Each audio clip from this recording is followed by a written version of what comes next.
আল্লাহর সৃষ্টির মধ্যে ফিকির করার জন্য, ভাবনা চিন্তা করার জন্য কতভাবে যে তুলে ধরছেন নিজের আল্লাহ তাআলা পরিচয়। আল্লাহ একবার বলছে, বান্দা গাছের দিকে দেখো, একটু ভেবে দেখো, সেখানে আমাকে খুঁজে পাবে। মাছের দিকে দেখো, একটু ভেবে দেখো, আমাকে খুঁজে পাবে। আসমানের দিকে দেখো, একটু একটু ভেবে দেখো, আমাকে পাই। জমিনের দিকে দেখো, একটু ভেবে দেখো, আমাকে পাই। তোমার বাড়ির দুয়ারে যে গাভীটা দুধ দেয়, ওটার দিকে তাকায় দেখো, আমাকে খুঁজে পাই। ওই যে গাছের উপরে বাড়ির বিল্ডিং এর এক পাশে মৌমাছির যেই চাক, যেখান থেকে মধু আসে, সেটার দিকে একটু দেখো, আমাকে খুঁজে পাই। তুমি গাছে ফল, আঙ্গুর, হ্যাঁ, ফল ফলাদি, এগুলোর মধ্যে একটু দেখো, আমাকে খুঁজে পাই। যেদার দেখতা হো তু হি, যেদিকে দেখো তু হি, হাজার মে শজার মে তেরে রঙ্গ বু হে। পাথরেও মাওলা তোমাকেই দেখি, গাছেও মাওলা তোমাকেই দেখি। जिधर देखता जिधर देखता, যেদিকেই দেখি তু হি তু হি, আপনি আপনি আপনি আপনি, আল্লাহ আপনাকেই দেখা যায়। ওয়াফি আনফুসিকুম আফালা তুবসিরুন। আল্লাহ রাব্বুল আলামিন বলে, বান্দা তোমার নিজের মাঝে দেখো, দেখো তো আমাকে দেখতে পাও কিনা। রব্বুল আলামিন বলে, একটা ছোট্ট বৃদ্ধাঙ্গুল, এটা এই কদ্দুর মাত্র বৃদ্ধাঙ্গুল, কিন্তু এতটুকু জায়গার মধ্যে আমি রব্বুল আলামিন 800 কোটি মানুষের ভিতরে রেখা ফিঙ্গার আলাদা আলাদা বানাইছি। 800 কোটি ফিঙ্গার আলাদা আলাদা। 800 কোটি মানুষ যদি বৃদ্ধাঙ্গুলের ছাপ দেয় আলাদা আলাদা, আলাদা রেখা কেমনে করলাম? আল্লাহ বলেন, এখন শুধু করেছি বান্দা না, আমি আল্লাহ ওয়াদা দিচ্ছি হাসরের ময়দানেও সেই আঙ্গুলের রেখাগুলো কোটি কোটি মানুষের আবার হুবহু ফিরাইয়া আনবো। বালা কাদিরিনা আলা আন নুসাউইয়া বানানা। বানানা, বানানা অর্থ হলো আঙ্গুলের অগ্রভাগের রেখা। আমি হাসরের ময়দানে কোটি কোটি মানুষের আঙ্গুলের ভেতরের রেখাগুলো পর্যন্ত ফিরাইয়া। তুমি কি মনে করছো? এজন্য আল্লাহকে চিনা, আল্লাহর কুদরতকে চিনা বহুতই জীবনের বহুত বড় পাওয়া। যে জীবন আল্লাহকে চিনলা না, বন্ধু, কতক্ষণ নারী দেখবা ভাইয়া, কতক্ষণ মোবাইলে ছবি দেখবে, শুধু শুধু শেষ পর্যন্ত হতাশা ছাড়া আর কিছু।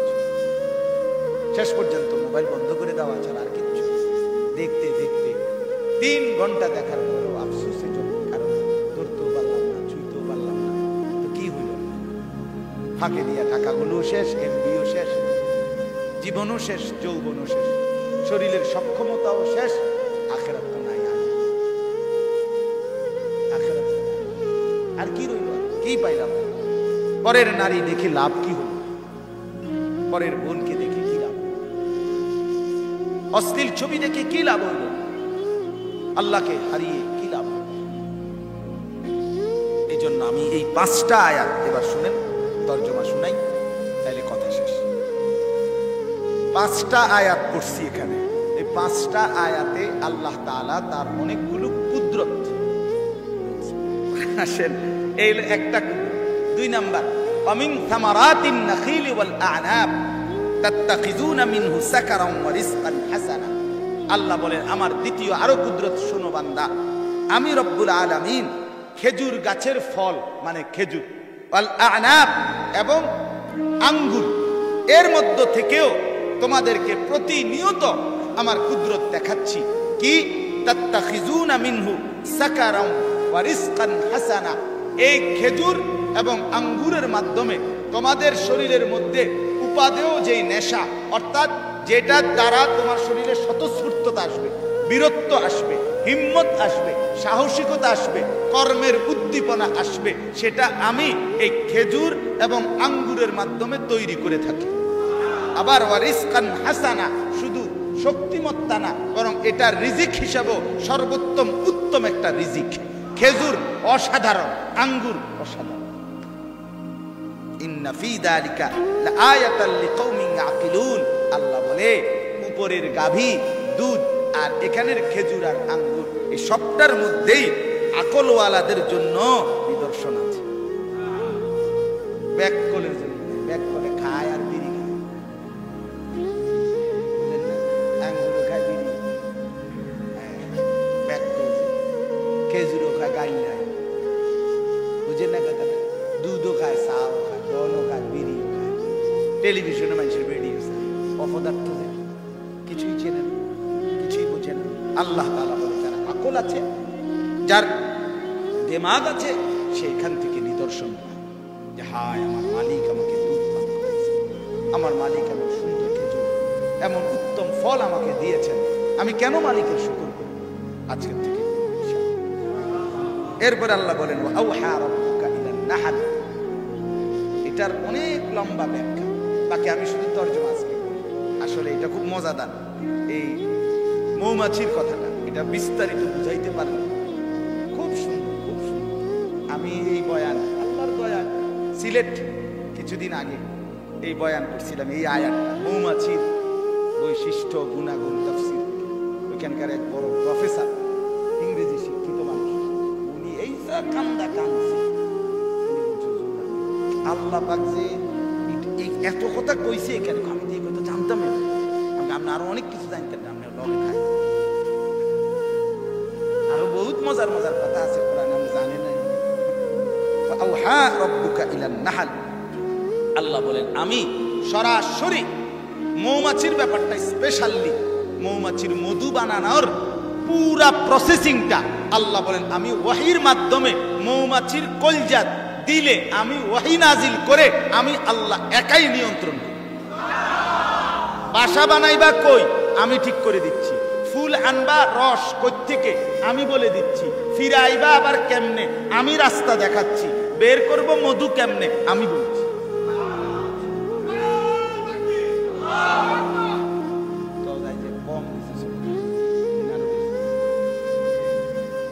কবির ভাই কই, মাশাআল্লাহ, উনি আমার অনেক মহব্বত করে, আল্লাহ আপনারে কবুল করে। চলেন, এজন্য এটা আমি শুধু আরেক সময় আল্লাহ যদি তৌফিক দেয় বিস্তারিত মনে করলে বলবো। আল্লাহ যদি আওহা রাব্বুকা ইলান নাহল আনিত্তাখিজি মিনাল জিবালি বুয়ুতান, আল্লাহ বলে মৌমাছিকে আমি তিনটি আদেশ করি। কয়টা? এক, তুমি পাহাড়ের উঁচুতে, গাছের উঁচুতে, বিল্ডিং এর উঁচুতে ঘর বানাও। এক, এই কতদূর কত ডিগ্রি সেন্টিমিটার বা কতটুকু কিলোমিটার উঁচুতে ঘর বানাবে আল্লাহ বলেন এটা আমি ঠিক করে দিই। মৌমাছি মন মতো কি বানাইতে পারে না, আপনি করেন যে মৌমাছি এনে দোস্ত এনে, কিন্তু আমরা এটা আমরা নিজের জায়গা কেউ কিছু করতে না, আল্লাহ দোহাই তুই এনে দিয়ে বাসাটা বানা। মৌমাছি আল্লাহ দোহাই আমি আমার কথা শুনি না, আমার মালিক আছে, আমার কি আছে মালিক আছে, উনি কইয়া দিব আমি কতটুকু উচ্চতায় ঘর বানাবো।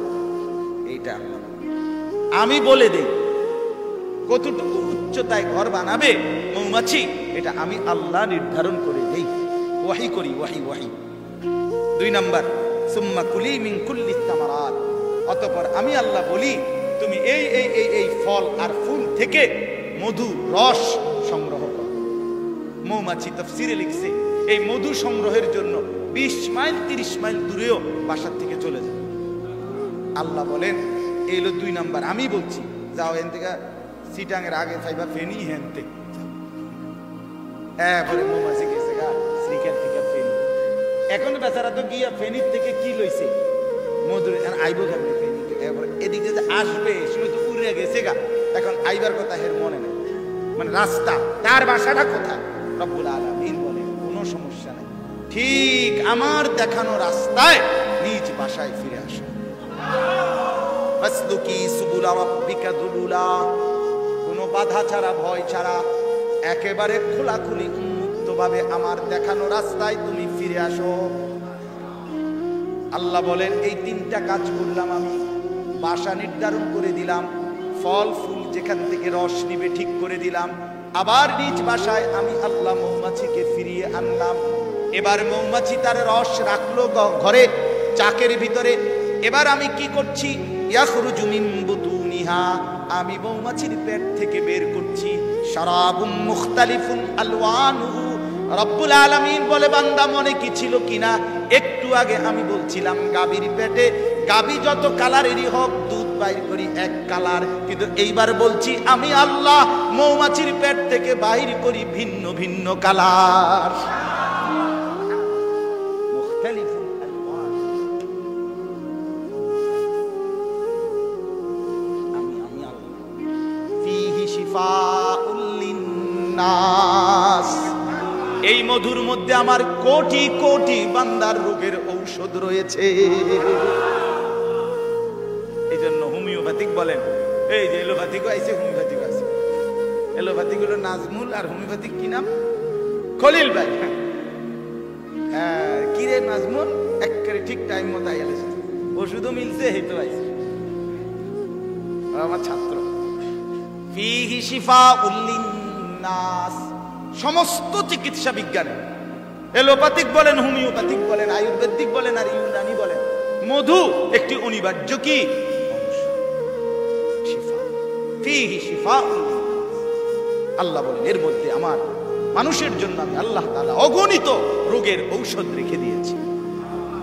খাবার হিসাবে শরাব পান করার জন্য চমৎকার, শরীরের পুষ্টির হৃষ্টপুষ্টতার জন্য দরকার, আবার এমনিতে রোগের চিকিৎসা হিসাবে দারুণ ঔষধ।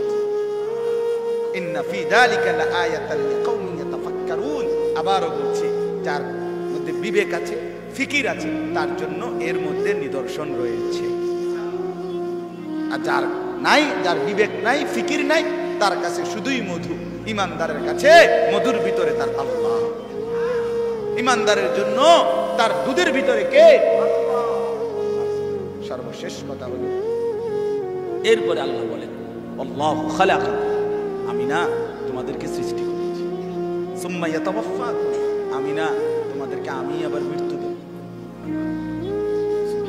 ওয়া মিনকুম মান ইউরাদ্দু ইলা আরযালিল উমর লিকাই লা ইয়ালামা বা'দা ইলমিন শাইআ।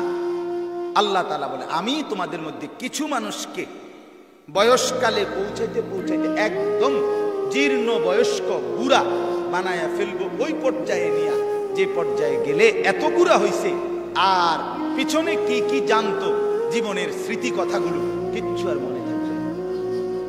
আল্লাহ বলেন আমি মানুষকে পৌঁছতে পৌঁছতে কাউকে এই পর্যন্ত নেই আর কাউকে এর আগেই নেই। কেউ বুড়া হইতে হইতে 90 বছর পরে, 100 বছর পরে, 110 বছর পরে কিছুই আর বলতে পারে, কিছুই বলতে পারে, স্মৃতিশক্তি থাকে না। আমার আব্বা তো দেখছি, আব্বা তেমন কেউ দেখছি শেষ দিন তো লিকাই লা ইয়ালামা বা'দা ইলমিন শাইআ।